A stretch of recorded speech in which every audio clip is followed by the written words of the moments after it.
Malviya Nagar brain tower के सामने लगने वाली थड़ी, जहां अवैध वसूली की जा रही थी, वहां रासिको चेयरमैन राजीव अरोड़ा पहुंचे और मामले की गंभीरता को देखते हुए महिला की पीड़ा जान जवाहर सर्किल थाना पुलिस को अबला महिला से वसूले जा रहे किराए को लेकर जांच कर मामले पर गंभीरता से कार्रवाई करने की बात कही। इस अवसर पर राजीव अरोड़ा, पार्षद राजुला सिंह व अन्य वरिष्ठ कांग्रेस जनों की सामने पीड़ित महिला ने किसी कांग्रेसी व्यक्ति द्वारा दबाव डालकर सरकारी जमीन पर किराया वसूलने की बात कही। ऐसे में रासिको चेयरमैन राजीव अरोड़ा ने यह अपील भी जारी की है कि अगर कोई भी अवैध रूप से किसी भी थड़ी का किराया वसूलता है तो उसे तुरंत पुलिस या सक्षम अधिकारी को शिकायत करनी चाहिए। आप भी पीड़ित हैं, आपसे किराया लिए जा रहे हैं थड़ियों के नाम पे? थड़ियों के नाम से 3,000 रुपये किराया। क्या दुकान चलाते, कौन सी दुकान है आपकी? कुछ चाय पाए, कुछ रोटी वोटी बनाती हूँ सर। निकलते हैं 3,000 रुपये किराया? कुछ नहीं, अभी तो सर 100-200 की बिक्री होती है। वैसे सरकारी जमीन में कब्जा है आपका भी? मतलब इस तरह से फुटपाथ भी तो होगा? नहीं सर, ऐसा कुछ नहीं, फुटपाथ भैया ही है बस। कौन ले रहा है किराया? सर अंकल है, उसका सर जानते हैं सर, बैटरी वाला है थोड़ा। तो किराया अभी भी देंगे आप? सर नहीं देंगे आप? तो बताया जा रहा है कि आपकी जिस तरह से अवैध थड़ियाँ थी और ये जो आप कब्जा करके सब हटेंगे, क्या कहना है आपका?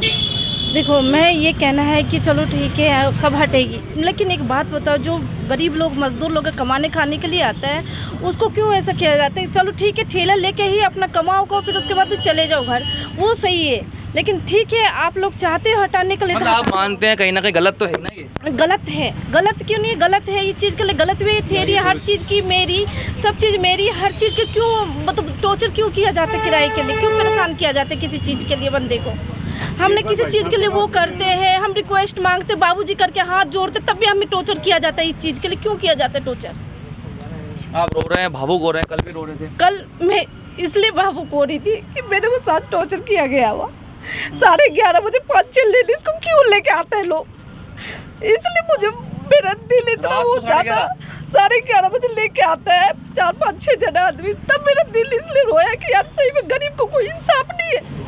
पार्षद जी, हम देख रहे हैं कि वार्ड 130 में जिस तरह से खुलासे होने लगे हैं, उनमें कई बार आपके साथ रहने वाले कांग्रेसी कार्यकर्ताओं का भी नाम आ रहा है सामने, और इस तरह से थड़ियों पे पैसे लेना, और वो भी उस जगह पे जो अवैध सरकारी है, उस पर इस तरह से कैसे हो रहा है?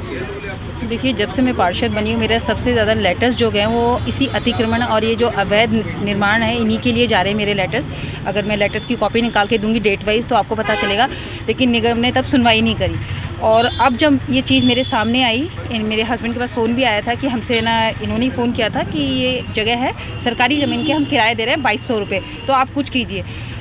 तो इन्होंने बोला देखिए मैं कुछ नहीं कर सकता हूँ, ये वैसे भी आपका जो है जगह अवैध है, तो आप एक काम कीजिए, इसके लिए जिससे किराया ले रहे तो आप किराया मत दीजिए, और जो भी कार्रवाई होगी सबके लिए समान रूप से होगी। ऐसे नहीं कि एक व्यक्ति के लिए हो रही है और एक के लिए नहीं हो रही है। और ये जो किराया माफिया वाला जो सीन चल रहा है ना, ये तो बिल्कुल ही गलत है। तो एक उदाहरण है, बताएं 10 लोग और हैं। हाँ, ये सिर्फ एक उदाहरण है। तो ये इसका मतलब है कि यहाँ पे जो भी थड़िया है वो सारी इसी। तो आपको नॉलेज नहीं थी अभी तक इस बात की? नहीं, मुझे ऐसी कोई नॉलेज नहीं थी। 2.5 साल पार्षद बने होंगे, नॉलेज नहीं थी आपको? देखिए, एक बात बताइए कि कोई मुझे ये थोड़ी ना आके बता रहा है किराया, ये तो एक महिला ने हिम्मत करी और सामने आई। अब ऐसे लोग अगर कोई हिम्मत नहीं करेगा, सामने नहीं आएगा, तो हमें कैसे पता चलेगा? इन्होंने हिम्मत की, हमारे सामने आई, इन्होंने अपनी मतलब बोला, अपने दिल की सारी बात बोली। कल काफ़ी रो भी रही थी, तो मुझे बहुत दुख हुआ। लेकिन अब इस चीज़ के लिए मैंने आज भाई साहब, अब क्या कार्रवाई होगी? आप हटवाएंगे सारी थड़ियाँ या हटवाएंगे?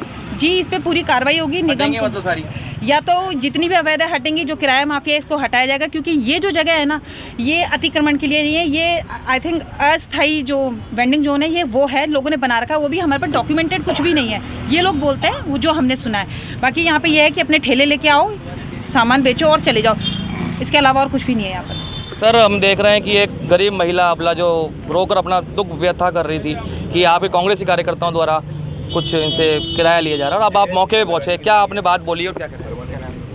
मेरे को शिकायत मिली कि यहाँ पे कोई किराया माफिया चल रहा है, जो सरकारी ज़मीन पे जो छोटे दुकानदार बैठे हुए हैं, रोजी रोटी कमाते हैं। एक वेंडिंग जोन बना हुआ है, वेंडिंग जोन, जिसके अंदर आके अपना ठेला लगा के लोग अपने सामान बेच सकते हैं। उनसे अगर किसी तरह का किराया वसूली करी जाती है तो गलत है।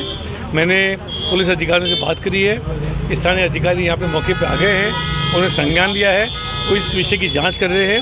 जो भी दोषी होगा उसके खिलाफ कार्रवाई की जाएगी। FIR दर्ज होने की बात हुई है इस पर? अब जब पुलिस ने मामला अपने हाथ में ले लिया है तो पुलिस को जानकारी प्राप्त करने दो, उनको कार्रवाई करने दो। निश्चित रूप से मेरे कहने के बाद राजस्थान में कोई पुलिस का थाना हो, किसी व्यक्ति के संग अन्याय होगा तो हम जाके खड़े होंगे।